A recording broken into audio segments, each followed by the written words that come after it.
After a long day, this is like the best refreshing thing ever. Just sitting outside in my Crocs, watching the rain with a beer in your hand. Oh gosh.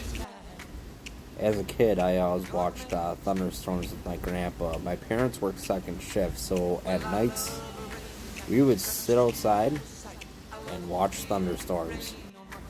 And yes, he would share a half of PBR with me. It's probably why I'm such a fan of PBR, because it brings me back to old times.